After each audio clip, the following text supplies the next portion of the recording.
ইন্নাল হামদুলিল্লাহ ওয়াসসালাতু ওয়াসসালামু আলা রাসূলিল্লাহ। সম্মানিত দর্শক, সারা দেশ থেকে অথবা প্রবাস থেকে সারা বিশ্বব্যাপী বাংলা ভাষাভাষী যারা আপনাদের প্রিয় চ্যানেল নেক্সাস টেলিভিশনের পর্দায় আপনাদের নিয়মিত প্রিয় অনুষ্ঠান বেকমেন্স বিস্কিটস নিবেদিত ইসলামী জীবন বিধান দেখছেন, প্রত্যেককে জানাচ্ছি আন্তরিক শুভেচ্ছা, অভিনন্দন এবং ইসলামী সম্ভাষণ। আসসালামু আলাইকুম রহমতুল্লাহি ওবারাকাতুহু। আশা করছি মহান আল্লাহ তাআলা রব্বুল আলামিনের অশেষ কৃপায় মেহেরবানিতে আপনারা সকলেই ভালো আছেন এবং সুস্থ আছেন। প্রিয় দর্শক, আপনাদের পছন্দের এই নিয়মিত আয়োজনে আমরা প্রতিনিয়তই নির্ধারিত একটি বিষয় নিয়ে আলোচনা করে থাকি। তার পাশাপাশি নির্ধারিত বিষয়ে আলোচনা করার জন্য এবং আপনারা যে আমাদের সাথে যুক্ত হয়ে প্রশ্ন করেন সেই প্রশ্নের উত্তর দেওয়ার জন্য বরাবরই নেক্সাস টেলিভিশন স্টুডিওতে আমরা বিদগ্ধ আলেমে দ্বীনদেরকে ইনভাইট করে থাকি। আজও তার ব্যতিক্রম নয়।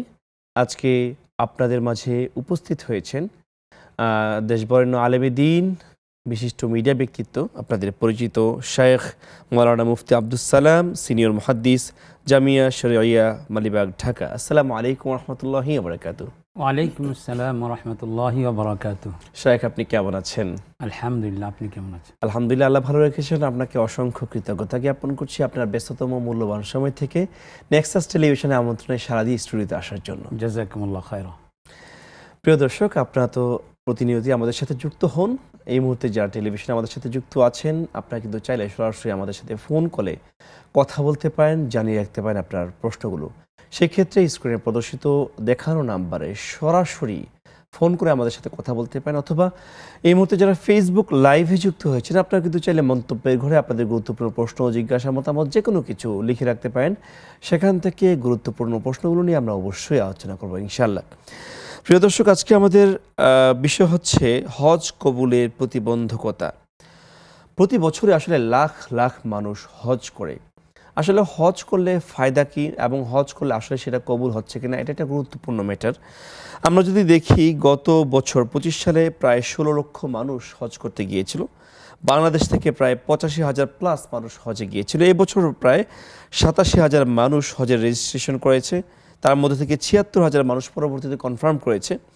এই সমস্ত বিষয়গুলো দেখলে বোঝা যায় যে সারা বিশ্বব্যাপী কিন্তু হজের ব্যাপক একটা প্রচলন রয়েছে। তার পাশাপাশি বাংলাদেশেও আমাদের এখান থেকে রেকর্ড পরিমাণ মানুষ হজে অংশগ্রহণ করছে। কিন্তু বিষয়টা হলো যে আসলে হজ করলে গুনাহ মাফ হয়, এটা আমরা জানি। হজটা কবুল হচ্ছে কিনা এটা একটা ইম্পর্টেন্ট বিষয়। লক্ষ লক্ষ টাকা খরচ করে হজে যাচ্ছে মানুষ, সেখানে দীর্ঘ সময় পার করে আসছে।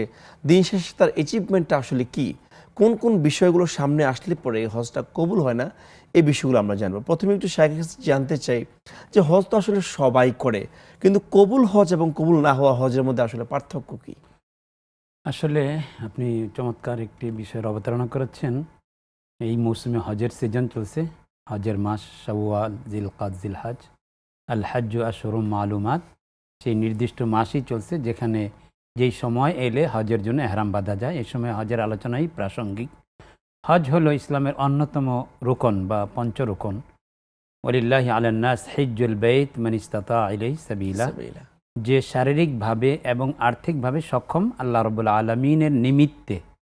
অন্য ইবাদতের ক্ষেত্রে আল্লাহ এভাবে বলেন নাই যে আকিমুস-সালাহ লিল্লাহ, কারণ মানুষ নামাজ আল্লাহর জন্যই পড়ে। কিন্তু এখানে বিভ্রান্তি ছড়ানোর অনেক সমূহ অবকাশ আছে।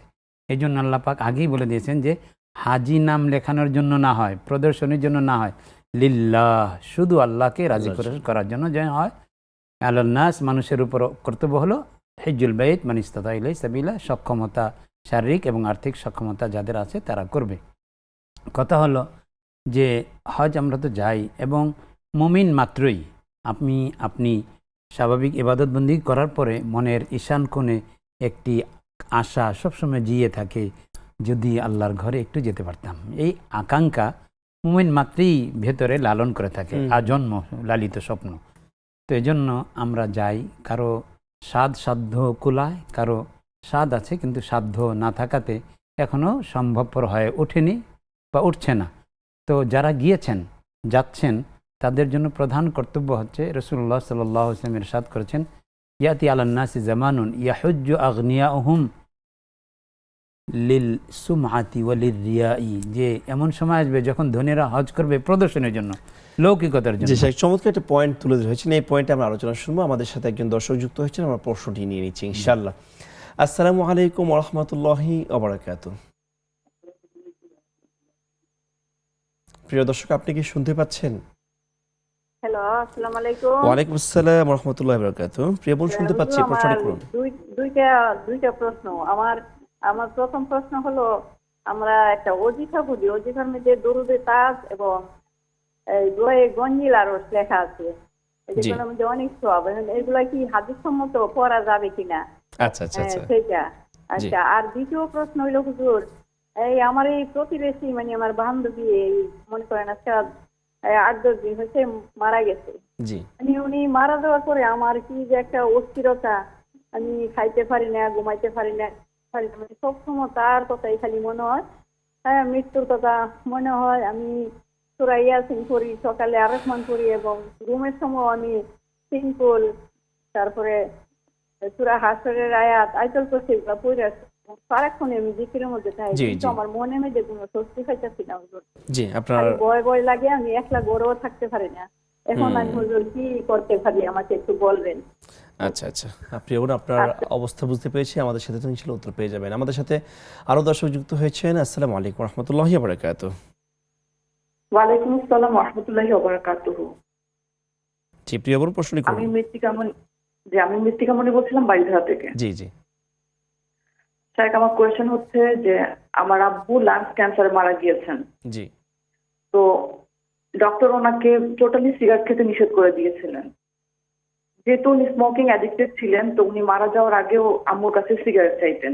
জি তো আম্মু একদিন রাগ করে বলেছিলেন যে আপনি কবরে গেলেও আপনার কবরেও আমি নিয়ে সিগারেট দিয়ে আসবো। তো ওই যে রাগ করে কথাটা বলেছেন, তো আমার আব্বু খুব কষ্ট পেয়েছিল। জি। আমার আব্বু বলেছে, তুমি আমাকে মনে এত বড় একটা কষ্ট দিলে, আঘাত দিলে। তো আম্মু এখন খুব গিল্টি ফিল করে যে আমার তো আসলে তার কাছে এই ব্যাপারে মাপ চাওয়া হয়নি। হুম আম্মু এখন অনেক কষ্ট পায় এই ব্যাপারটা নিয়ে। তো আসলে কি করতে পারে আম্মু এখন? জি প্রিয় বোন, আপনার আকাঙ্ক্ষাটা বুঝতে পেরেছি। আপনার কি আর কোনো জিজ্ঞাসা আছে? কোয়েশ্চেন হচ্ছে যে আমি জানি যে ভালো কোনো আমলের কথা কাউকে বলতে হয় না। জি তো কেউ যদি আমাকে এরকম সাজেশন দেয় যে তুমি এই আমলটা করতে পারো, কিন্তু অলরেডি সেই আমলটা আমি করি, হুম হুম হুম তো আমি যদি বলি যে এই আমলটা তো আমি আগে থেকেই করি, তাহলে কি আল্লাহ আমার প্রতি নারাজ হবে? এটা কি আমার মানে প্রকাশ করা হয়ে গেল? আচ্ছা আচ্ছা আচ্ছা, বুঝতে পেরেছি প্রিয় বোন। আমাদের সাথে থাকুন ইনশাআল্লাহ। আমাদের সাথে আরেকজন দর্শক যুক্ত হয়েছেন। আসসালামু আলাইকুম ওয়া রাহমাতুল্লাহি ওয়া বারাকাতুহু। আসসালামু আলাইকুম। ওয়া আলাইকুম আসসালাম ওয়া রাহমাতুল্লাহ। আমি রংপুরের পীরগঞ্জ থেকে বলছিলাম। জি প্রিয় বোন, বলুন। হুজুর, আমার 3টা প্রশ্ন ছিল। জি বলুন। আমি পর্দা করি, প্লাস নামাজ পড়ার চেষ্টা করি, 5 ওয়াক্ত নামাজই পড়ি আলহামদুলিল্লাহ। কিন্তু আলহামদুলিল্লাহ। আমার ফ্যামিলি সুদী ব্যাংকের এমন কোন ছেলেকে বিয়ে দেওয়ার জন্য চাপ দেন, আচ্ছা আচ্ছা কিন্তু আমি কি তাদের চাপে রাজি হব না? আমি তো একজন দিনদার ছেলে, জীবন সঙ্গী। আচ্ছা আচ্ছা আচ্ছা, বুঝতে পারছি। আর দ্বিতীয় প্রশ্ন হচ্ছে, বিয়ের ক্ষেত্রে কুফু কতটা জরুরি? আচ্ছা, কুফু কতটা জড়ি, তাই তো? আচ্ছা, আর কোনো প্রশ্ন আছে? আমার যে জি হ্যাঁ হ্যাঁ, আমি একজন দিনদার ছেলে, জীবন সঙ্গী চাই, এর জন্য কি আমল করতে পারি? আচ্ছা আচ্ছা আচ্ছা, আপনার হুজুর, আরেকটা প্রশ্ন করতে জি যাচ্ছিলাম। বলুন। কেউ কি জাদু করে বিয়ে বন্ধ রাখতে পারে? আর যদি রাখে, এ থেকে পরিত্রাণের উপায় কি? আর কিভাবে বুঝবো যে আমার বিয়ে বন্ধ করে রাখছে? আচ্ছা, আপনার প্রশ্ন বুঝতে পেরেছি প্রিয় বোন। আমাদের সাথে থাকুন ইনশাআল্লাহ, উত্তরগুলো পেয়ে যাবেন। শেখ, আমরা আলোচনা করছি, আপনি চমৎকারভাবে বলছিলেন যে এমন একটা জামানা আসবে যখন ধনীরা আসলে মানুষকে প্রদর্শনী করার জন্য হজটা করবে। সেই পয়েন্টটা যদি একটু আলোচনা করতেন। রাসূল আকরাম সাল্লাল্লাহু আলাইহি ওয়াসাল্লাম বড় চমৎকার কাছে করে আমাদেরকে সতর্ক করে গিয়েছেন যে উদ্দেশ্য হবে একমাত্র ইখলাস, শুধুই আল্লাহর জন্য। ইয়া হুজ্জু আগনিয়াউহুম লিন-নুজহাতি ওয়া লির-রিয়াই ওয়াস-সুমআতি ওয়া আওসাতুহুম লিত-তিজারাতি ওয়া ফুকারাউহুম লিল-মাসআলাতি। যে ধনিক শ্রেণী একটা ভ্রমণের জন্য, শুধু যে লন্ডন প্যারিস না গিয়ে মক্কা শরীফ গেলাম।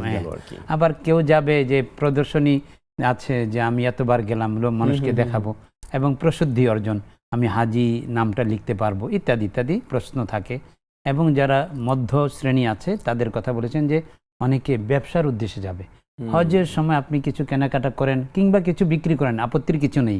লাইসা আলাইকুম জুনাহুন আন তাবতাগু ফাদলাম মির রাব্বিকুম, যে হজের মধ্যে আল্লাহ এটা বলেছেন যে কোনো অসুবিধা নেই। জাহিলি যুগে ওকাজ, জুলমিজিন্না, জুলমাজাজ, জি। এই বাজারগুলোতে শেখ, মধ্যবিত্তদের এই বিষয়টা আমরা শুনবো ইনশাল্লাহ। আমরা ছোট একটি বিরতিতে যাচ্ছি। প্রিয় দর্শক, আপনারা দেখছেন বেকমেন্স বিস্কিটস নিবেদিত ইসলামী জীবন বিধান। ফিরছি বিরতির পর। আসসালামু আলাইকুম রহমতুল্লাহ বরকাত। প্রিয় দর্শক, বিরতির পর আবারও স্বাগত জানাচ্ছি। আপনারা দেখছিলেন বেকমেন্স বিস্কিটস নিবেদিত ইসলামী জীবন বিধান। আপনাদের অনেকগুলো প্রশ্ন আমাদের কাছে এসেছে, আমরা সেগুলো নিয়ে আলোচনা করছি। আমরা শেখের কাছে আগে একটু শুনে নিচ্ছি যে মধ্যবিত্তদের যে হজের কথা আপনি বলছিলেন যে তারা সেখানে বিজনেসের জন্য যাচ্ছে, এটা যদি আমাকে একটু ব্যাখ্যা করতেন। যারা মধ্যশ্রেণী তারা যাবে হজ করতে নয়, বরং ব্যবসা ব্যবসা করতে। করতে। এমনিতে ব্যবসা করা বা কোনো কিছু কেনাকাটা করা অন্যায় নয়, কিন্তু ফুল টার্গেটটা যেন এটা না থাকে। আল্লাহ কোনো তিজারত আল হাদাফাহুমুল আসলি, প্রধান টার্গেট এটা না দাঁড়ায়। এবং দরিদ্র শ্রেণীরা যাবে লিল মাসআলাতি, ভিক্ষা করার জন্য। বাংলাদেশ থেকে, পাকিস্তান থেকে, উপমহাদেশ থেকে হজের ফ্লাইটে এই ভিক্ষুকরা ভিসা নিয়ে সব কিছু নিয়ে শুধু এই জন্যই যাচ্ছে, এবং তারা যেটা ইনভেস্ট করে তার চেয়ে ডবল বা ইত্যাদি নিয়ে আসছে। সুতরাং হজ করতে যাওয়াটা যেন শুধু আল্লাহর জন্য হয়। যখন এই আল্লাহর জন্য না হবে, তখনই হজটা মকবুল বা মাবরুর হওয়ার প্রশ্নই থাকে না। এই জন্য রাসূলুল্লাহ সাল্লাল্লাহু আলাইহি ওয়াসাল্লাম এই হাদিসের মাধ্যমে আমাদেরকে সতর্ক করেছেন, হজে যাওয়ার এই সুযোগ মহা নিয়ামত লাভ হচ্ছে, তো শুধু আল্লাহকে সন্তুষ্টির জন্য হবে।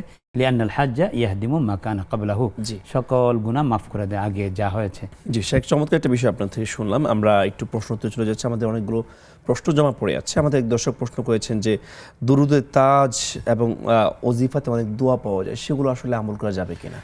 দেখুন, রাসূলুল্লাহ সাল্লাল্লাহু আলাইহি ওয়াসাল্লামকে এই সাহাবায়ে কেরাম জিজ্ঞাসা করেছেন, ইয়া রাসূলুল্লাহ, আপনাকে কাইফা নুসাল্লি আলাইক, আপনাকে সালাম দেওয়ার পদ্ধতি তো জানি, কিন্তু দূরচুরি কিভাবে পাঠ করব? শেখ, এটা আমরা একটু জানবো। আমাদের সাথে দর্শক যুক্ত হচ্ছেন, প্রশ্নগুলো আমরা নিয়ে নিচ্ছি ইনশাল্লাহ।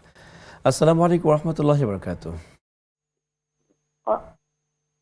আসসালামু আলাইকুম। ওয়ালাইকুম আসসালাম। আমি একটা প্রশ্ন করতে চাই। জি বলুন। মনের আশা পূর্ণ হওয়ার জন্য ইসমে আজম এর সামনে একটা দোয়া আছে, আল্লাহুম্মা ইন্নী আসালুকাল বি আন্নি আশহাদু আন্নাকা জি, আপনি ইসমে আজমের কথা বলছেন। জি, আনতাল আহাদুস সামাদ লাম ইয়ালিদ ওয়া লাম ইউলাদ ওয়া লাম ইয়াকুল লাহু কুফুয়ান আহাদ। এই দোয়াটা কয়বার পড়তে হবে ইসমে আজমের সঙ্গে? আচ্ছা আচ্ছা, মনের আশা পূরণের জন্য, তাই তো? হ্যাঁ। আচ্ছা, ঠিক আছে, ইনশাল্লাহ আপনার উত্তর পেয়ে যাবেন। আমাদের সাথে একজন দর্শক যুক্ত হয়েছেন। আসসালামু আলাইকুম রহমতুল্লাহি ওয়া বারাকাতুহু। প্রিয় দর্শক, আপনি শুনতে পাচ্ছেন? জি জি, আসসালামু আলাইকুম। ওয়ালাইকুম আসসালাম ওয়া রাহমাতুল্লাহি ওয়া বারাকাতুহু। প্রশ্ন করুন। জি, আমার দুটো প্রশ্ন ছিল। জি অবশ্যই। আমার আমার কাছে মানুষ বেশ কিছু টাকা পায়, প্রায় কয়েক লক্ষ টাকা পায়। জি আমি দেওয়ার মতো আমার সামর্থ্য নাই। আমার একটা ফ্ল্যাট ছিল, ফ্ল্যাটটা বিক্রি করে আমি একজনকে টাকা দিচ্ছিলাম, ব্যাংকে টাকা না রেখে, হ্যাঁ, জি। ওই সুদ না খাওয়ার জন্য টাকা না দিলাম, কিন্তু সে আমার টাকাটা মেরে চলে যেত। এখন আমি তো এখন নিঃস্ব, অসহায় হয়ে গেছি। বয়স্ক মানুষ, প্রায় নিয়ার 75 ইয়ার্স ওল্ড, হ্যাঁ, আমার মতো কিছুই নাই। তো এখন আমার টাকাটা কি হবে? মানে টাকাটা আমি চাই না, আমার টাকা ফেরত দেব, কিন্তু আমার টাকাটা আসল মধ্যে নাকি, এটা কি আপনার অ্যাডজাস্ট হবে? আল্লাহ কি অ্যাডজাস্ট করে দেবে এই আচ্ছা টাকাটা? আচ্ছা, মানে আপনার কিছু ঋণ ছিল, আপনি বাড়ি বিক্রি করে কারো কাছে টাকা রেখেছেন, ঋণটা দেবেন এটা চিন্তা করে, কিন্তু সে আপনার টাকা আত্মসাৎ করে ফেলছে। এখন আপনার ঋণের অবস্থা কি হবে, এটাই তো আপনি জানতে চাচ্ছেন, তাই তো?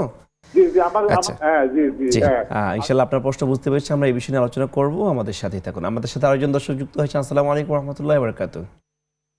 ওয়ালাইকুম আসসালাম। আসসালামু আলাইকুম। জি, ওয়ালাইকুম আমার আসসালাম। 3টা প্রশ্ন আছে হুজুর। জি বলুন।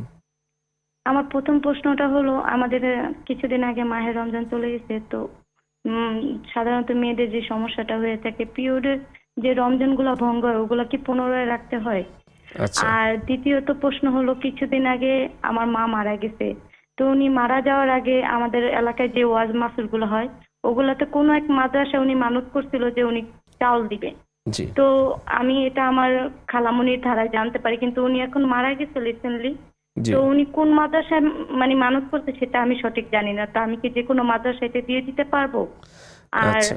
চতুর্থ প্রশ্ন হলো যে আমি ওনার দেখা যাচ্ছে মেয়েদের কবরস্থানে যাওয়াটা নিষেধ, এটা আমরা জানি, ঠিক আছে। তো দেখা যাচ্ছে তারপরও প্রেপেরা আমি আমার মা কবরে যাচ্ছি বা কবরে ধরতেছি, এতে কি ওনার কোনো গুনাহ হচ্ছে বা আমার কোনো ভুল হচ্ছে? আচ্ছা, আপনার প্রশ্ন বুঝতে পেরেছি প্রিয় বোন, আমাদের সাথে থাকুন, ইনশাআল্লাহ উত্তরগুলো পেয়ে যাবেন। শেখ, আমরা যে বিষয়টা শুনছিলাম সেটা হচ্ছে দুরুদ তাজের বিষয়ে আপনি বলছিলেন। জি, রাসূল সাল্লাল্লাহু আলাইহি ওয়াসাল্লামের কাছে সাহাবা একরাম দুরুদ বিষয়ে প্রশ্ন করলেন। নবীজি সাল্লাল্লাহু আলাইহি ওয়াসাল্লাম বললেন, কুলু আল্লাহুম্মা সাল্লি আলা মুহাম্মাদিন ওয়া আলা আলি মুহাম্মাদ কামা সাল্লাইতা আলা ইব্রাহিম ওয়া আলা আলি ইব্রাহিম ইন্নাকা হামিদুম মাজিদ। অর্থাৎ আমরা যে দুরুদ ইব্রাহিমি পড়ি ওটা শেখালেন। তো সবচেয়ে উত্তম হচ্ছে দুরুদের এই আলফাজ, এই শব্দের দুরুদ পাঠ করা। এরপরে যদি দুরুদের অর্থ ব্যঞ্জক কিছু হয় তাহলে হাদিসের মধ্যে না থাকলেও পড়া যেতে পারে, কিন্তু এই যে দুরুদে তাজ, দুরুদে লক্ষ্মী, এগুলো ওলামায়ে কেরাম বলেন এগুলো বানানো, এটা হাদিসের সাথে আমল যেহেতু করব হ্যাঁ, সুন্নাহটাই করুক, এই জন্য বানানোটা দরকার নেই। বানানোটা বেদাত হয়ে যাবে। তাই দুরুদে লক্ষ্মী, দুরুদে তাজ এগুলোর দিকে না আমরা গিয়ে একেবারে normally সহিহ নামাজে হাদিসের যেটা পড়ি ভিত্তিতে, বা- হ্যাঁ, আমরা 40 দুরুদের হাদিস আছে, এটা অ্যাভেলেবেল পাওয়া যায়, হ্যাঁ। সেগুলো কিনে নিয়ে আমলি যখন করব তখন আমরা সুন্নাহটা সুন্নাহ দেখেই করব। অনুযায়ী করব। জি, আমাদের এই বোন আরো প্রশ্ন করছেন যে রিসেন্টলি ওনার বান্ধবী মারা গিয়েছেন এবং উনি মানসিকভাবে খুবই আতঙ্কিত হয়ে গিয়েছেন এবং তিনি নিয়মিত এখন সূরা ইয়াসিন সহ নানা আমল করেন, তারপরে মনের মধ্যে সবসময় একটা আতঙ্ক কাজ করে। আসলে এই আতঙ্কটা তিনি কিভাবে দূর করতে পারেন? দেখুন, আসলে আমরা পৃথিবীতে এসেছি একটা নির্দিষ্ট সময়ের জন্য, লিকুল্লি উম্মাতিন আজাল, প্রত্যেকের জন্য আল্লাহ নির্দিষ্ট সময়সীমা রেখেছেন। আমরা বন্ধু, আমরা দুইজন একসাথে যাবো এর কোনো ঠিক ঠিকানা নেই, আপনিও আগে যেতে পারেন, আমিও আগে যেতে পারি। তো ওনার বান্ধবী চলে গিয়েছেন, এই জন্য মূলত উনি ডিপ্রেশনে ভুগছেন এবং এই একাকিত্ব এগুলো ভালো লাগছে না। তো এক্ষেত্রে তার জন্য করণীয় হবে যে আল্লাহর ফয়সালা সন্তুষ্ট থাকা, যেন এখন বান্ধবী চলে গেছেন, তার আখিরাতকে গোছানোর জন্য আল্লাহ তাআলা তাকে কিছু সুযোগ দিয়েছেন। এখন এই সুযোগকে কাজে লাগিয়ে তার নিজের আমলের ভান্ডারকে সমৃদ্ধ করা এবং জান্নাতে যেন আবার বান্ধবীর সাথে একসাথে আবার হেসে খেলে জীবন কাটাতে পারেন, এই জন্য দোয়া করা। মৃত্যুকে ভয় পেয়ে নয়, মৃত্যু কথা চিন্তা করে হ্যাঁ, নিজেকে মৃত্যু, prepare আল্লাহ যে করা। ফয়সালা করেছেন সেটাতে সন্তুষ্ট থাকা, প্লাস নিজের আখিরাতের জন্য নিজের মৃত্যুকে কিভাবে আমি আলিঙ্গন করব এবং আমার জীবনটা যেন কোরআন ভিত্তিক, হাদিস ভিত্তিক, ইসলামী শরীয়ত ভিত্তিক আমি গঠন করতে পারি, তাহলে আমার মরণটা ঈদের নয়, যে রমাজান ভিত্তিক জীবন গঠন করি তাহলে ঈদের আমার মতো মরণটা মৃত্যু হবে। ঈদের মতো বর্ণিল হয়ে যাবে। এটা যদি আমরা করি। যে আমাদের বাড়িতে থেকে মৃত্তিকা মণি আপু আরেকটা প্রশ্ন করেছেন যে তার মা যখন তার বাবার সেবা করতেন জীবনের শেষ বয়সে, তখন ডাক্তার তার বাবাকে নিষেধ করেছিলেন যে তিনি যেন সিগারেট না খায়। তো মৃত্যুর আগে দিয়ে তার বাবা বারবার সিগারেট চাচ্ছিলেন, কিন্তু মা যখন বললেন যে না, আপনার এমন অবস্থা হয়ে গিয়েছে, আপনাকে মনে হয় কবরস্থানে সিগারেট দিয়ে আসতে হবে। তো এই কথাটা শুনে তার বাবা অনেক কষ্ট পেয়েছে। আর মৃত্যু হওয়ার পরে তার মা এখনো খুবই মানে চিন্তিত যে আমার স্বামীর কাছে আমি এটা বললাম, কিন্তু সে তো কষ্ট পেয়েছে, আমি তো মাফ চাইতে পারলাম না। আসলে তার মায়ের অবস্থাটা কি হবে আসলে? দেখুন, আসলে আমাদের অনেক ঘরের স্ত্রীরাই স্বামীদেরকে কোনো বিষয় থেকে বিরত রাখার জন্য এই ধরনের বাক্য ব্যবহার করেন। এটা যদিও একেবারে খারাপ গোছের কিছু না, কিন্তু কষ্টের কারণ হয়ে যায়। এই জন্য সবচেয়ে কথা, স্বামী এর কাছে স্ত্রী হচ্ছেন সবচেয়ে প্রিয়জন, আপনজন। উনি বুঝিয়ে বললে স্বামী ওটাকে গ্রহণ করবেন। তো ওই চূড়ান্ত মুহূর্তে স্বামীকে যে তোমার কবরের মধ্যে মনে হয় দিয়ে আসতে হবে, ডাক্তার নিষেধ করেছে, হ্যাঁ, ডাক্তার নিষেধ চূড়ান্ত করেছেন। অবস্থা। আসলে ওই মুহূর্তে স্ত্রীরও করার কিছু ছিল না, যেহেতু ক্যান্সার আক্রান্ত, আবার তিনি স্মোক করছেন, এজন্য অনেকটা আপনার শ্রদ্ধ হয়েই স্ত্রীর কথা বলছেন। এখন স্বামীর কাছ থেকে ক্ষমা যেহেতু চাইতে পারেন নাই, তাই স্বামীর জন্য বেশি বেশি করে দোয়া দুরুদ ইসালে সওয়াব করে এটার প্রতিবিধান করবেন, তাহলে ইনশাআল্লাহ আল্লাহ তাআলা তাকে মাফ করে দেবেন। জি, একই বলে আরেকটি প্রশ্ন, সেটা হচ্ছে তিনি যখন আমল করেন তিনি বলছেন যে আসলে আমি আমল করি এটা যেন কেউ না দেখে, প্রকাশটাকে একমাত্র আল্লাহর জন্যই যখন হয়। তো আমি যদি আমল করি, একই আমল যদি অন্য কেউ আমাকে সাজেস্ট করে যে তুমি এইভাবে করবা, তখন আমি যে আমলটা করছি এটা যদি তাকে বলি যে ভাই আমি অথবা বোন আমি এই আমলটা অলরেডি করছি, তাহলে এইটা তো আমার প্রকাশ হয়ে গেল। এরকম আমল প্রকাশ হয়ে গেলে আসলে আমলকে প্রকাশ করার মানে হচ্ছে আল্লাযীনা ইউরাউনান নাস ওয়া লা ইয়াযকুরুনাল্লাহ ইল্লা কালিলা। যে আমি হজে গেলাম, তো ইমাম সাহেবকে বললাম, হুজুর আমার এটা প্রথম, এই দ্বিতীয় হজ, আমার ওইটা ৪র্থ নম্বর হজের রুমাল, এটা আপনাকে দিলাম। এগুলো হলো প্রদর্শনী। আসলে এখন একজন আমাকে অ্যাডভাইস করলেন যে এই আমলটা আপনি করুন, তখন তাকে অগত্যা বলে ফেলে যে এই আমলটা আমি করি, এটা কোনো প্রদর্শনীর চিন্তায় তিনি বলেননি এবং প্রদর্শনী থেকে না। সুতরাং এটা বলার দ্বারা তিনি মানে প্রদর্শনীর দোষে দুষ্ট হবেন না। ওটা সম্পূর্ণ মনের বিষয়, মনে হচ্ছে যে আমার অঙ্কটা আসছে কিনা। আমি বলার সময় আমার উদ্দেশ্য কি থাকে, এটা হলো মূল বিষয়। হ্যাঁ, এটা হচ্ছে মূল বিষয়। আমাদের আরেক বোন রংপুর থেকে তিনি প্রশ্ন করেছেন, বেশ কয়েকটি প্রশ্ন করেছেন। তিনি প্রথম প্রশ্ন করেছেন যে তিনি মূলত পর্দায় অভ্যস্ত, নামাজ রোজা করেন এবং তার ফ্যামিলি চাচ্ছে যে একজন সুদী ব্যাংকে জব করে তার সাথে বিয়ে দেওয়ার জন্য। এই মুহূর্তে তিনি যদি রাজি না হন, তার অবস্থানটা ফ্যামিলিতে কেমন হবে, তিনি অবাধ্য হবেন কিনা আসলে? না, আসলে আল বিক্রু আসাইবু তুস্তা আমার রুফি আমরিহা, যে যিনি বয়স্ক মহিলা মানে বয়প্রাপ্ত হয়েছেন এমন মহিলাকে বিবাহ দিতে হলে তার অনুমতি নিতে হবে। সুতরাং তিনি যদি কুফু মিলছে না, একজন সুদী ব্যাংকে চাকরি করে বা সুদী লেনদেনে যুক্ত, তার কাছে যেতে চাচ্ছেন না, কিন্তু দুনিয়ার বিবেচনায় এই পরিবারের লোকজন তাকে ওইদিকেই ঠেলে দিচ্ছে, তাহলে তিনি যদি আপত্তি জানান এবং আপত্তির উদ্দেশ্য থাকে একজন দিনদার পাত্রকে গ্রহণ করা, তাহলে আল্লাহ তাআলা তার জন্য ব্যবস্থা করে দেবেন এবং শুধুই এই ছেলের সাথে সম্পর্ক থেকে আল্লাহ তাআলা তার জন্য সুন্দর ব্যবস্থা করে দেবেন। তিনি আরো স্পেসিফিক কয়েকটি প্রশ্ন করেছেন, সেই প্রশ্নটি আমরা জানবো কিছুক্ষণ পরে ইনশাআল্লাহ। আমাদের সাথে একজন দর্শক যুক্ত হয়েছেন। আসসালামু আলাইকুম ওয়া রাহমাতুল্লাহি ওয়া বারাকাতুহু। প্রিয় দর্শক, শুনতে পাচ্ছেন? হ্যালো, আসসালামু আলাইকুম। হ্যাঁ, ওয়ালাইকুম সালাম রাহমাতুল্লাহি ওয়া বারাকাতুহু। হ্যালো ভাইয়া। জি, শুনতে পাচ্ছি। প্রিয় বোন, প্রশ্নটি করুন। হ্যাঁ ভাইয়া, আমার দুইটা প্রশ্ন। জি। প্রথম প্রশ্ন হচ্ছে, আমি দাওয়াতের কাজ করি, মনে করেন তালিমে যাই, যাওয়ার পর ওইখানে দেখা যায় কি ওনাগো যে হাদিসটি বলে বা রসুলের সুন্নাহ যে কথাটি বলে, যে আপনাদের কাছ থেকে তো আমি প্রায় 5 বছর যে অনুষ্ঠানটা শুনছি, এখান থেকে দেরি শুনি দেখি কি মানে ওটির সাথে কথা ঠিক না হয় না, মানে ভুলভাল হাদিস বলে। আচ্ছা। আমি আবার সঠিকটা বলতে গেলে তা ওনারা বলে কি যে আমি বলে সঠিকটা বলি না, কিন্তু আমি জানি ওনার কথা ঠিক হয় না। তা আমি যদি ওনার কথা ঠিক করে বইলা দিই বা ওনার ভুলটা আমি শ্রদ্ধা করে দিই, তাহলে কি এটা কি আমার গুনাহ হইবে কিনা? আর ভাইয়া, ওনারা বলে কি যে আমার বলে ইমান ঠিক নেই, কিন্তু ইমান যে ঠিক নেই সেটা তো ওনারা জানে না, শুধু একমাত্র আল্লাহ পাকই জানে। কিন্তু আপনার প্রশ্নটা বুঝতে পেরেছি। আপনার দ্বিতীয় প্রশ্নটি করুন, ইনশাআল্লাহ এই বিষয়ে আমরা আলোচনা করব। দ্বিতীয় প্রশ্ন আছে? আর আরেকটা প্রশ্ন হচ্ছে ভাইয়া, আরেকটা প্রশ্ন। জি জি, বলুন। আমার মেয়ে এখন এপ্রিল মাসে 8 বছর হয়েছে। তা আমি পরে এই রোজা একটা রাখাইছি। জি। তো আরেকটা রাখতে গেছে, আমার মেয়ে রাখতে পারে না, ছোট মানুষ তো। তো এইভাবে কি আমার মেয়ের কি রোজা কিভাবে রাখবো বা সামনে থেকে কি রাখবো কিনা, না কত বয়সের থেকে রাখবো এটা একটু বলে দিবেন। আচ্ছা, মানে ইনশাআল্লাহ। 8 বছর হয়েছে মেয়ে। আচ্ছা, ঠিক আছে। আপনার এই বিষয়গুলো আমরা আলোচনা করব, আমাদের সাথেই থাকুন, উত্তর পেয়ে যাবেন। প্রিয় দর্শক, এতক্ষণ ধরে আপনারা উপভোগ করছিলেন ব্যাকপেন্স পিস নিবেদিত ইসলামী জীবন বিধান। সময় হচ্ছে ছোট্ট একটি বিরতি, ফিরছি কিছুক্ষণ পর। আসসালামু আলাইকুম ওয়া রাহমাতুল্লাহি ওয়া বারাকাতুহু। প্রিয় দর্শক, বিরতির পর আবারও স্বাগত জানাচ্ছি। আপনারা দেখছেন ব্যাকপেন্স পিস নিবেদিত ইসলামী জীবন বিধান। আমরা আলোচনা করছিলাম আপনাদের প্রশ্নগুলো নিয়ে। অনেকগুলো প্রশ্ন আমাদের কাছে আসছে, তার মধ্যে থেকে একটি প্রশ্ন আমরা একটু আগে আলোচনা করছিলাম যে দিনদার ছেলে বিয়ের বিষয়ে, কিন্তু আরেকটা প্রশ্ন তার রয়ে গেছে। তিনি বলেছেন যে আসলে বিয়ের ক্ষেত্রে কুফু বা সমতা রাখা কতটা জরুরি? এটা অনেক জরুরি। যদি কুফু বা সামঞ্জস্যতা বিধান না করে বিবাহ শাদী চাপ প্রয়োগের মাধ্যমে হয়, সেটার স্থায়িত্ব লংলিভিটি হয় না। এজন্য যেন পরবর্তীতে ঝামেলার সৃষ্টি না হয়, তাই কুফুর মাধ্যমে চিন্তা ভাবনা করে ধীরে সুস্থে এগিয়ে দেখে শুনে পরিশেষে ইস্তেখারার মাধ্যমে সিদ্ধান্ত নেওয়া। অনেকে পরিবেশে না বুঝতে পারে, যদি একটু বিশ্লেষণ করতেন। কুফু মানে হলো উভয়ের বয়সের দিক থেকে সমান হওয়া, উভয়ের বংশ বুনিয়াদ এক থাকা, উভয়ের বিদ্যা বুদ্ধিতে সমান সমান থাকে। একজন মনে করেন মাস্টার্স হোল্ডার, তাকে দিয়ে দেওয়া হলো 5 পাসের কাছে, তখন সারা জীবন সে একটা একেবারে ডিপ্রেশন, সামঞ্জস্যতা হবে না। তখন এই ছেলের ঘর করাটা এই মেয়ের জন্য কঠিন হয়ে দাঁড়াবে। বাবা মায়ের চাপে সে ফর্মালিটি মেনটেন করবে, কিন্তু প্রকৃত সংসারে যে সুখ সেটা কখনো অনুভব করবে না। ইত্তাকার বিষয় চিন্তা করেই রাসূলুল্লাহ সাল্লাল্লাহু আলাইহি ওয়াসাল্লাম এই 2 বিষয়ে 2 জনের সামঞ্জস্যতা, যে একটা বিষয়ে 2 জনের জন্য সমান হয়, এমন যেন না হয় যে একজন ধনিক শ্রেণীর হলো আরেকজন একেবারে বস্তির হলো, তাহলে দেখা যাবে যে একজন আরেকজনকে খোটা দিয়েই জীবনটা পার করবে, রুচিবোধও মিলবে না, চলার ক্ষেত্রে সবকিছুতে।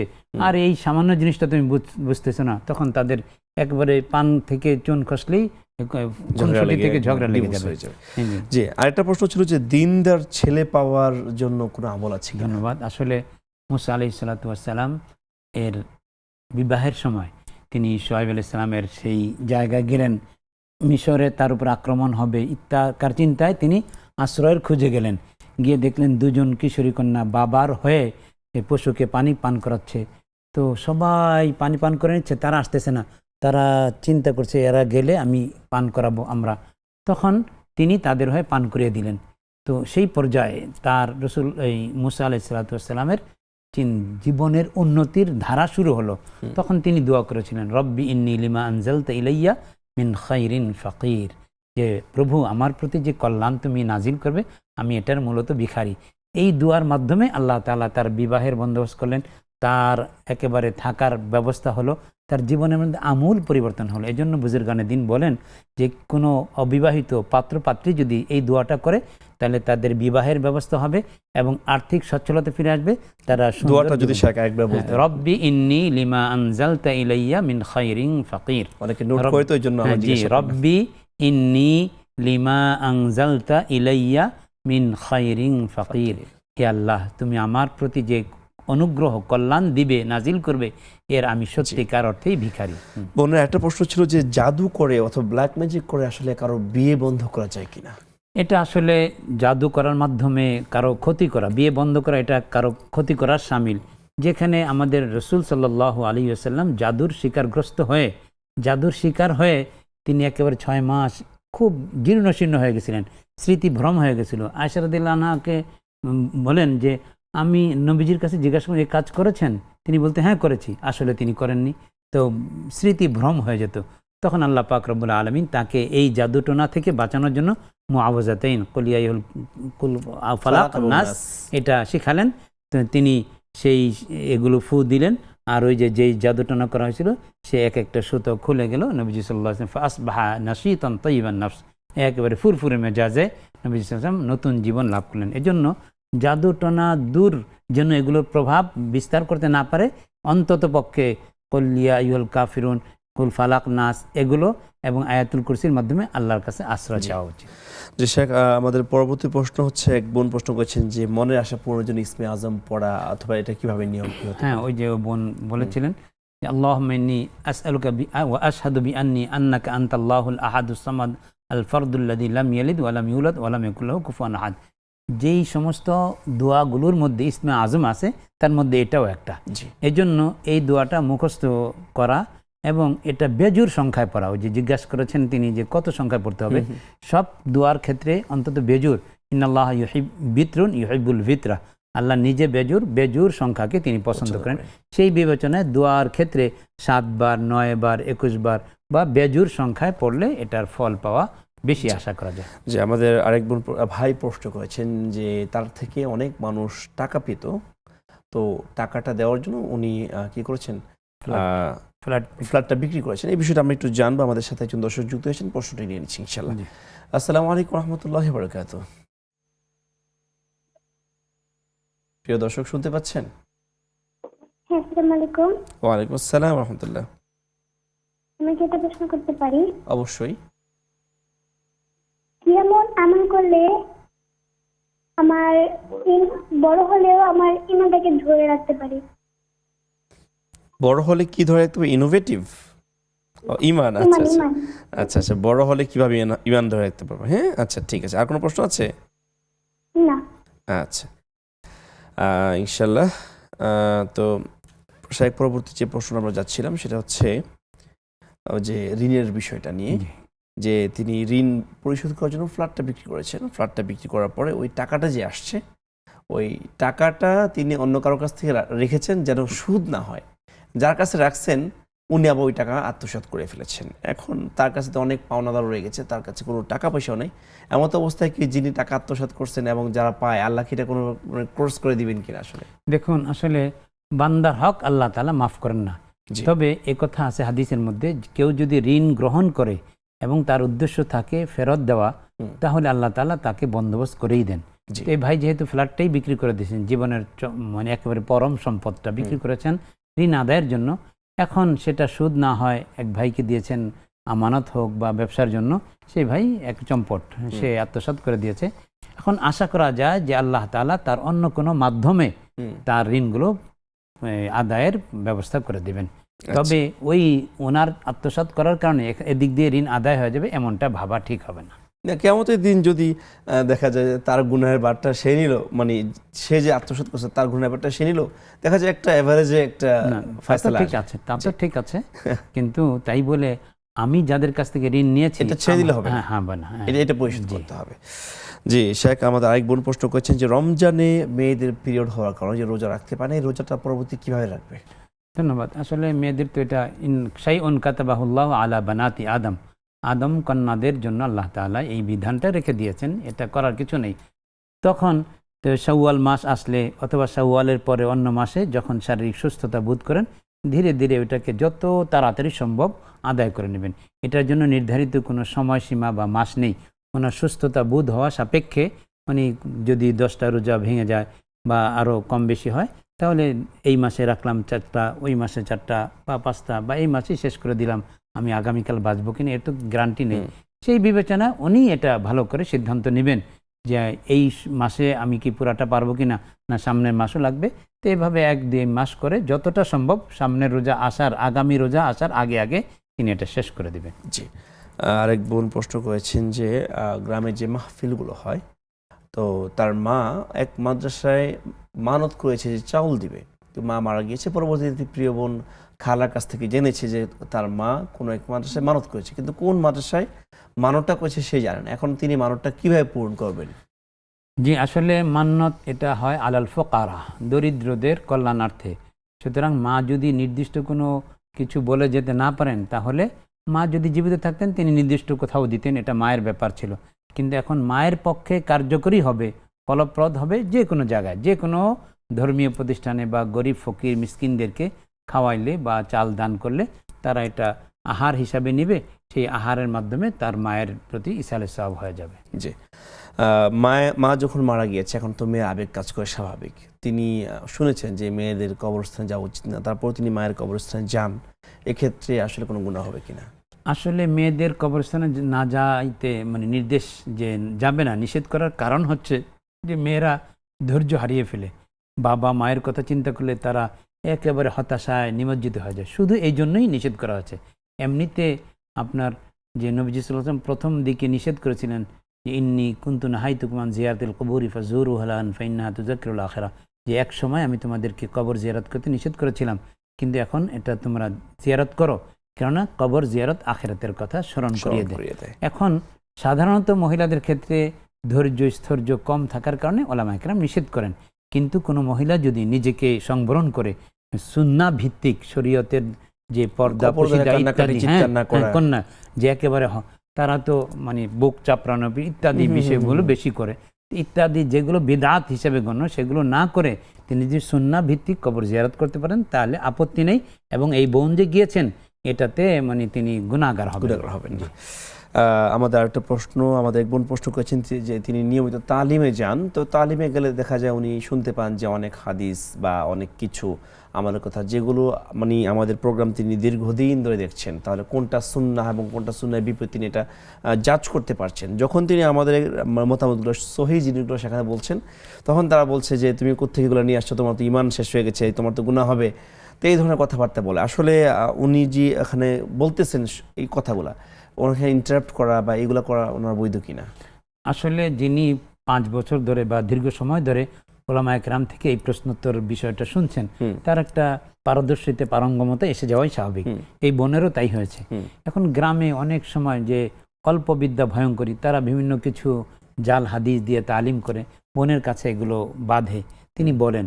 তবে এই বলাটা অবশ্যই ঠিক আছে, কিন্তু এই বলতে গিয়ে যদি তাদের সাথে সংঘর্ষের প্রশ্ন এসে যায় বা বাদানুবাদ, তর্ক বিতর্ক, ঝগড়াঝাটি সৃষ্টি হয়ে যায়, তাহলে না বলাই ভালো। হ্যাঁ, এই জন্য আর তারা যে ওই গ্রামের মহিলারা তাকে যে তোমার ঈমান নেই এই কথা বলা, এটা মহা অন্যায়। কার ঈমান আছে না আছে সেটা আল্লাহই জানবেন। বরং মানুষকে যখন ভালো কথা বলা হয় তখন মানুষ এটা শত্রু হয়ে দাঁড়ায়, এটাই স্বাভাবিক। বোনকে এই পরিস্থিতি মেনে নিয়েই বলতে হবে, আর বেশি বলতে গেলে পরিস্থিতি যদি ঘোলাটে হয় তখন সংবরণ থাকবে। আমাদের সাথে আরেকজন দর্শক যুক্ত হয়েছেন। আসসালামু আলাইকুম ওয়া রাহমাতুল্লাহি ওয়া বারাকাতুহু। দুঃখিত, লাইনটি ডিসকানেক্টেড হয়ে গেছে। প্রিয় দর্শক, আপনারা দেখতে পাচ্ছেন বেকমেন্স বিস্কিটস নিবেদিত ইসলামী জীবন বিধান। সময় হচ্ছে ছোট্ট একটি বিরতির, ফিরছি বিরতির পর। আসসালামু আলাইকুম ওয়া রাহমাতুল্লাহি ওয়া বারাকাতুহু। প্রিয় দর্শক, বিরতির পর আবারও স্বাগত জানাচ্ছি। আপনারা দেখছেন ব্যাকমেন্স বিসকিস নিবেদিত ইসলামী জীবন বিধান। আমরা আপনাদের প্রশ্নগুলো নিয়ে আলোচনা করছিলাম। এই মুহূর্তে আমরা পরবর্তী প্রশ্নে চলে যাচ্ছি। আমাদের এক বোন প্রশ্ন করেছেন যে তার মেয়ের বয়স 8 বছর।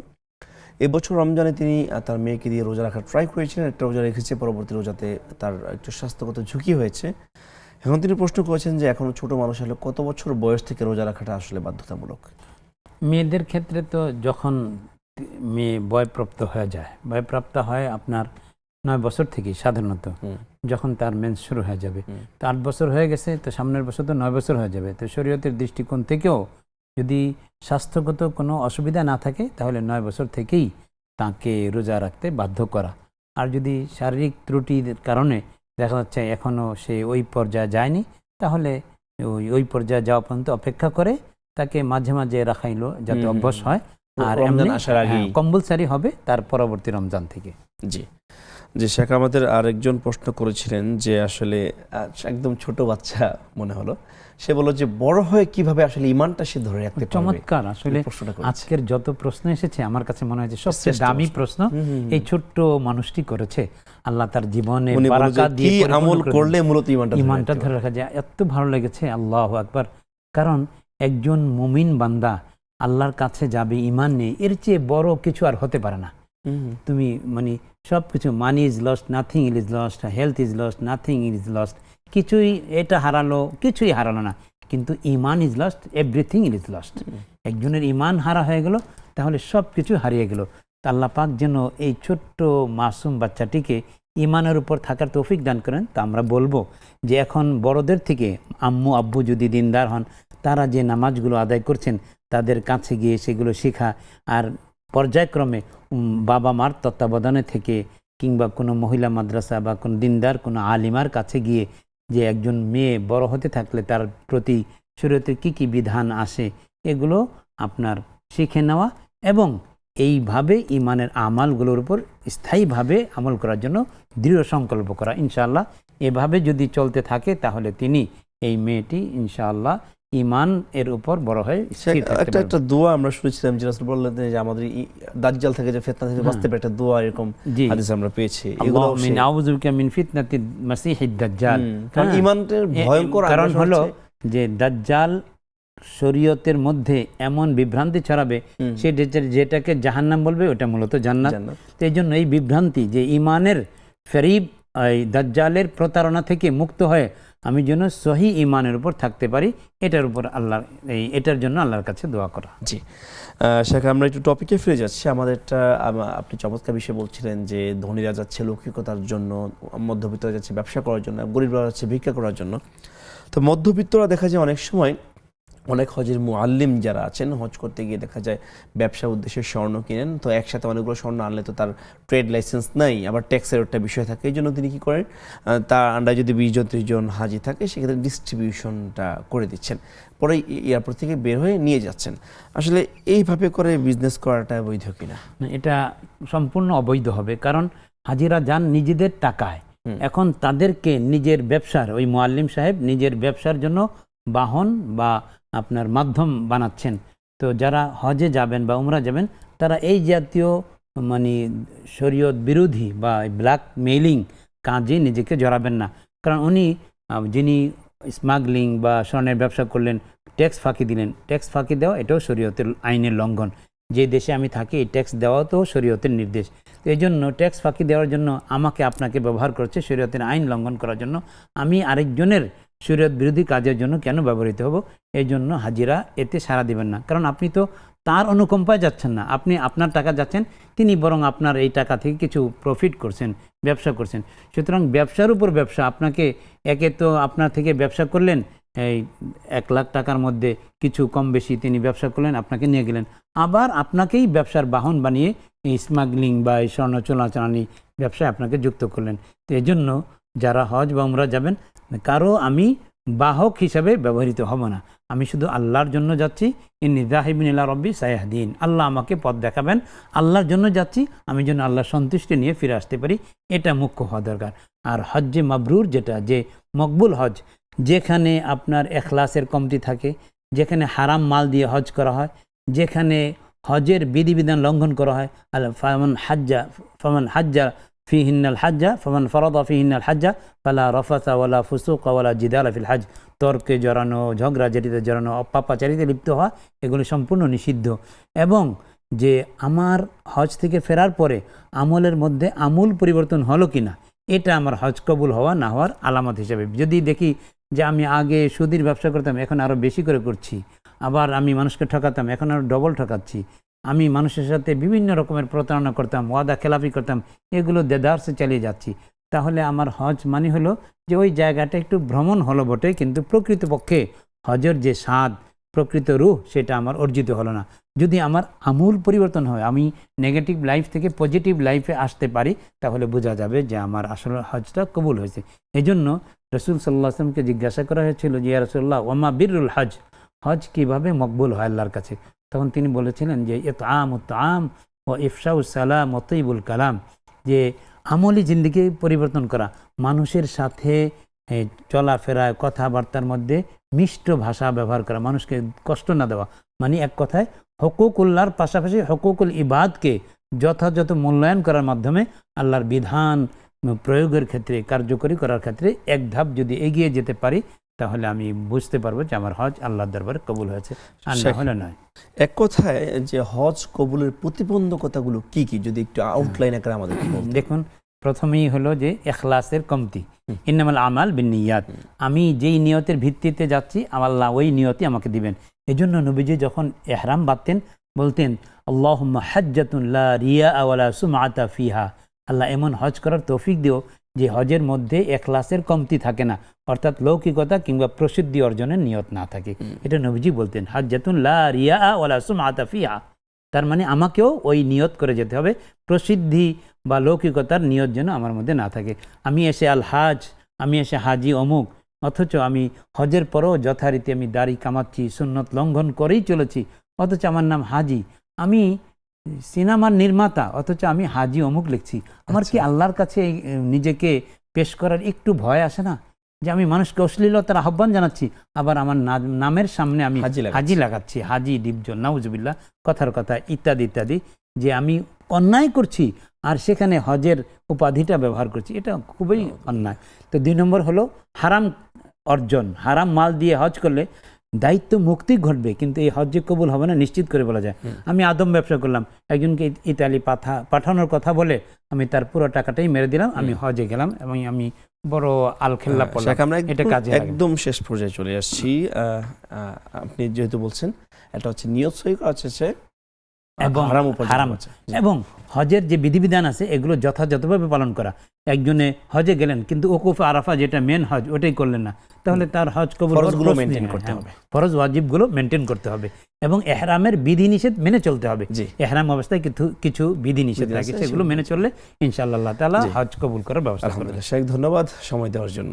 আপনাকেও ধন্যবাদ। প্রিয় দর্শক, এতক্ষণ ধরে আপনারা উপভোগ করছিলেন বেকমেন্স বিস্কিটস টিভিতে ইসলামী জীবন বিধান। আমরা হজ কেন কবুল হবে না, কি কি প্রতিবন্ধকতা, সেগুলো নিয়ে আলোচনা করছিলাম, আপনাদের প্রশ্নগুলো আলোচনা করছি। আশা করছি পুরো অনুষ্ঠান জুড়ে আপনারা আপনাদের গুরুত্বপূর্ণ প্রশ্নের উত্তরগুলো পেয়েছেন, অনুষ্ঠানটি উপভোগ করেছেন। অনুষ্ঠানের শেষ পর্যায়ে বিদায় জানাচ্ছি, তার আগে আল্লাহ তাআলা যেন আমাদের প্রিয় দর্শকদেরকে সুস্থ রাখেন সেই কামনায় বিদায় নিচ্ছি। আসসালামু আলাইকুম ওয়া রাহমাতুল্লাহি ওয়া বারাকাতুহু।